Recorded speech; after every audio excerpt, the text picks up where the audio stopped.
Buenas tardes.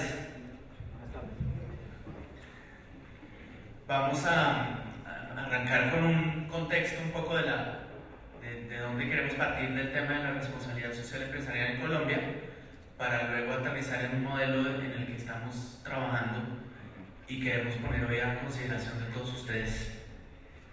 Bueno, hace más o menos un par de meses llegó a mi oficina una pelada que trabajaba en la presidencia de la República de Argentina.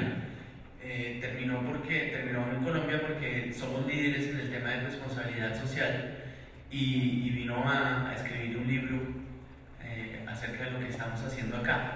Se fue antes de hablar conmigo a entrevistar a un empresario muy importante de este país cuyo nombre elijo no recordar.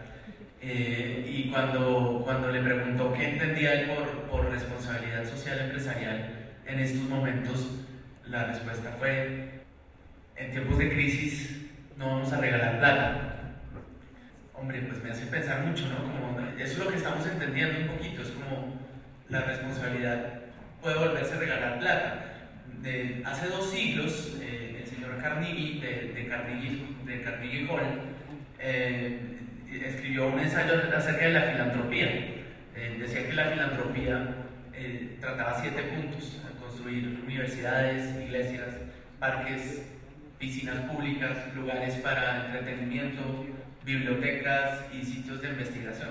Más o menos darle a la gente de menores ingresos acceso a los privilegios de las personas más ricas.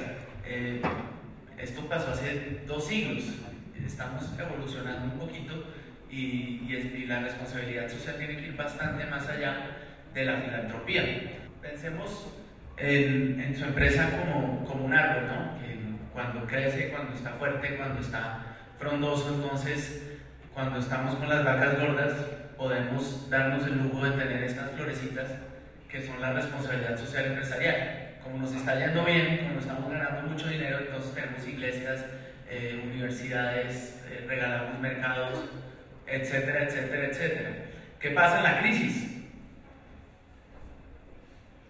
Pues hombre, la tormenta lo primero que nos va a tumbar es lo que estamos haciendo extra, es esas manzanas que no tienen tanto que ver con nuestra operación inicial. ¿Cuál es el modelo al que estamos apuntándole hoy en día y que hay muchas empresas haciéndolo bien? La figura viene ahí. La responsabilidad se vuelve el core, el corazón, la raíz, la razón de ser de la empresa. No algo extra que hacemos, sino una política transversal a través de todos los sectores de la empresa, ¿sí? que le dan razón de ser. La responsabilidad social puede ser sostenible cuando no es filantropía, sino que es una estrategia de negocios, ¿sí? Cuando no apelamos al corazón, sino que apelamos al bolsillo. Todo lo que está pasando es lo siguiente, y acá entramos un poco más en lo que hacemos nosotros. El sector privado se está volviendo más social, pero eso está haciendo también que el sector social se vuelva más privado, por así decirlo. O sea, también se está profesionalizando el sector social. Las ONGs se están dando cuenta que se tienen también que poner las pilas. Antiguamente, una ONG se financiaba cuando se moría alguien o cuando organizábamos un bingo, un bazar, rifábamos una moto, pero es que no podemos vivir de eso, no podemos vivir de limosna porque sencillamente no es sostenible. Esto vino pasando en todo el mundo y empezó a salir un movimiento que se está llamando el cuarto sector. ¿En qué consiste? Consiste en la profesionalización del tercer sector. O sea, vamos a usar los lineamientos del sector social, el apoyo del sector público y las estrategias del sector privado para generar un nuevo tipo de empresas. El año pasado el Times sacó un artículo acerca de esto. Son organizaciones híbridos. Lo que ponen es que hay un gran movimiento allá afuera que aún no está reconocido como un movimiento. O sea, esto es un nuevo modelo socioeconómico, esto es una nueva forma de plantear el capitalismo, esto es una nueva forma de capitalismo. Y, hombre, desde el Grupo Arcángeles, pues a esto es a lo que le estamos apuntando. Normalmente lo que hemos visto en Colombia es que cuando hay una empresa que le va muy bien, esa empresa genera una fundación. Y este modelo es exitosísimo. Carvajal lo ha hecho de manera magistral durante 50 años. Corona, el éxito. Arrancan como empresas, les va muy bien, y dicen, bueno, ayudemos, y crean fundaciones. Nosotros estamos apuntándole a hacer el ejercicio al revés. Arrancamos como una fundación y somos una fundación que quiere hacer empresa. 6 empresas. ¿Cómo son esas empresas? El modelo de una empresa básico así de Kinder es el siguiente. Su empresa hace dinero. ¿Qué pasa con ese dinero? Una parte se va a lucrar a una junta directiva, fantástico. Otra parte se reinvierte en la operación de la misma empresa. Ahora, el modelo que queremos hacer es el siguiente. Funcionando como una empresa, en vez de reinvertir, en vez de llevarlo a una junta directiva, al ser sin ánimo de lucro, lo que hacemos es reinvertirlo en las comunidades base. Estas comunidades base nos generan una rentabilidad social que se reinvierte en la operación de la empresa. Entonces son 6 empresas, peculiares de salud. Entonces, es una empresa de salud que se lucra a través de vender servicios a EPS, a EPS, pacientes privados, ¿sí? Y que nos genera un dinero que podemos reinvertir en procesos de rehabilitación basado en comunidad, ¿sí? Ir a los sitios rurales donde la gente no tiene un Colsanitas, no tiene un Compensar, y enseñarles desde su región, porque no tiene sentido traerlos a Bogotá, cómo pueden rehabilitarse allá. Esto genera capital social, esto les enseña a trabajar en grupo, esto los saca del escondite de sus casas, esto los dignifica. La segunda la llamamos capital social. Esta empresa se dedica a hacer proyectos de generación de ingresos. Estos proyectos los financia, pues los financiamos a través de cooperación internacional, a través del Estado, también trabajamos con la alcaldía de Bogotá, por ejemplo, con la gobernación de Casanare, etcétera, etcétera. Pero también somos socios. También las operaciones de las otras empresas nos permiten generar contrapartidas que los hacen atractivos para este tipo de organizaciones. También nos financian otras ONGs llamadas de segundo piso, como la Saldarriaga Concha, como Tejido Humano, etcétera, etcétera. La siguiente es de finanzas. Entonces, nos permite, pues, primero que todo, venderles servicios financieros a las demás empresas y el holding, de tal forma que los gerentes de salud y de capital social están concentrados en su operación técnica y le dejan los numeritos a los que saben de numeritos. Eso pues les da una mejor efectividad técnica, pero también les garantiza una transparencia. La reinversión de esto nos da para manejar las contabilidades de las microempresas que les acabo de contar, las de tamales, las de confecciones, etcétera, etcétera. También estas empresas de personas más vulnerables, por lo general se hunden en los manejos contables. Una señora, doña Pepa, es buenísima para hacer tamales, pero pésima para llevar su contabilidad. Entonces, si nosotros manejamos eso, vamos a darle un apoyo y darle como sostenibilidad. También tenemos algunos ejercicios de microfinanzas y microcréditos que hemos adelantado desde esta empresa. Las siguientes de construcción. Funciona como una constructora que vende estos servicios. Por ejemplo, remodelamos el edificio de la gobernación del Valle. Entonces les contamos y les cambiamos como cuánto debe ir su puerta, qué pendiente debe tener su rampa, cómo debe ser su baño, etcétera, etcétera. Y todo esto nos ha permitido reinvertirlo en accesibilidad de personas discapacitadas en lo rural. ¿Sí? Hemos llegado a casos de personas que llevan 15 años sin poder entrar al baño de la casa, básicamente porque no caben. ¿Sí? Y esto necesita mucho recurso. Acá es donde pues se vuelve muy interesante ampliar el alcance de esta constructora, ¿sí? Y hacer construcción convencional, hacer hoteles, centros comerciales, competirle acá a mi vecino y generar muchísimos recursos que nos permitan tener un impacto social más importante. Otra deporte, esta nos gusta mucho porque lo que hace es cambiar el imaginario de las personas con discapacidad. ¿Sí? Es difícil sentir lástima por un medallista paralímpico, ¿no? trajimos de Beijing las 2 primeras medallas de la historia de Colombia, eso estuvo fantástico. ¿Cómo se financia esto? Todavía no es muy rentable, les confieso. Marketing deportivo. Sí, tenemos que convencer a los privados que patrocinar a las selecciones colombianas, no solo de fútbol,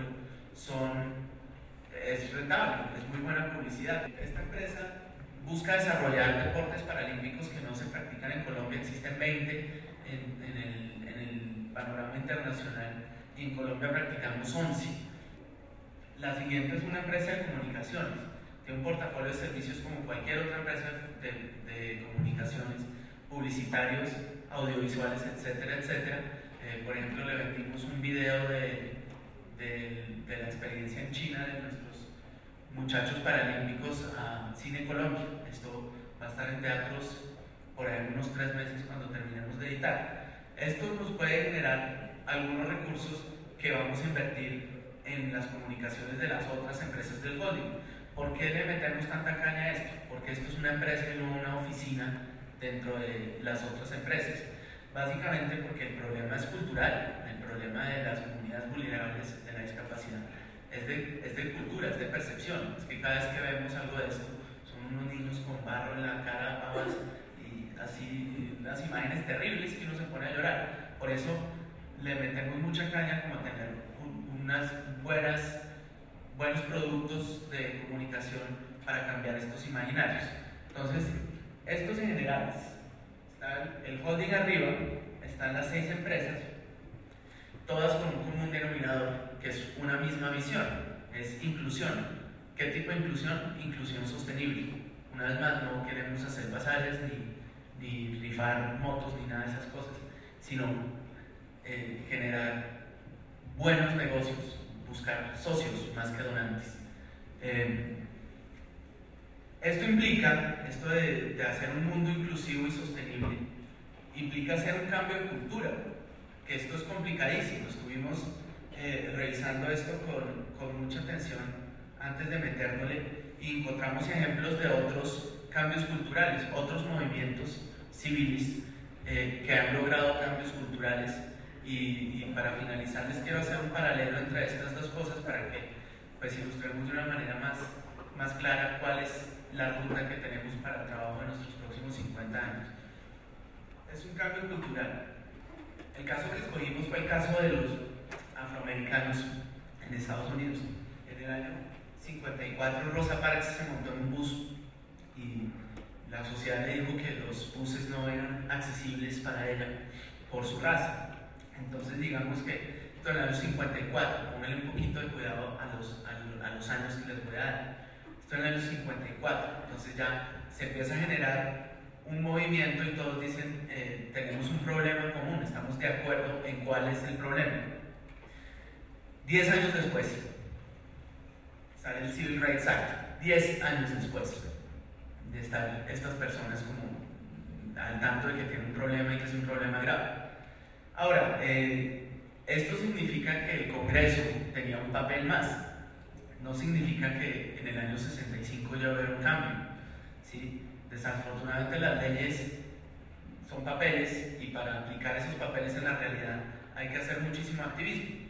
Acá es donde necesitamos a Mohamed Ali, necesitamos a Malcolm X, necesitamos a Martin Luther King y los necesitamos durante 50 años para que realmente lo que dice en ese papel penetre en la base de la cultura, ¿sí? Penetre en todos los hogares, ¿sí? Cambie las percepciones y lleguemos a un mundo en el que la mayoría de los norteamericanos creen que el señor Obama los puede representar a todos.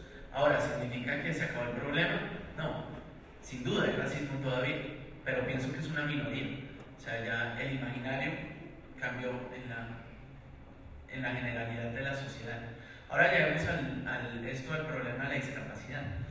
El problema es que ha habido una discriminación, pero por lado y lado, ¿no? Porque si bien la sociedad ha discriminado un poco a las personas con discapacidad, los discapacitados también nos hemos discriminado a nosotros mismos, ¿sí? Nos creímos que no servimos para nada y nos dedicamos a profesionalizar la mendicidad, ¿sí? Entonces, hasta que no nos pongamos todos de acuerdo en que esto es un problema, no nos vamos a organizar como un movimiento de derecho civil.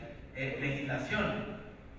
Esto es muy reciente. Esto se llama la Convención sobre los Derechos de las Personas con Discapacidad de Naciones Unidas, que es una herramienta internacional como los derechos del niño, los derechos de la mujer. Se desprenden todos de la Declaración Universal de los Derechos Humanos, pero digamos que estos grupos necesitan convenciones porque digamos que están siendo especialmente vulnerados.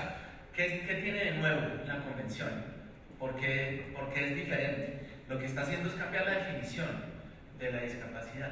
Lo que está haciendo es decir, mire, la discapacidad no es andar en una silla de ruedas, no es ser ciego, es un concepto que evoluciona y que resulta de la interacción entre una persona que tiene una limitación y un contexto agresivo que no le permite la misma participación. Hombre, yo ando en una silla de ruedas, pero soy discapacitado cuando voy con Pedro a montarme en un bus y él se puede montar y yo no. Entonces, ahí no estamos en igualdad de oportunidades porque él pudo y yo no. Eso es discapacidad. Cambia el panorama, porque ya no es un problema de salud, sino que es un problema de derechos humanos. ¿Sí?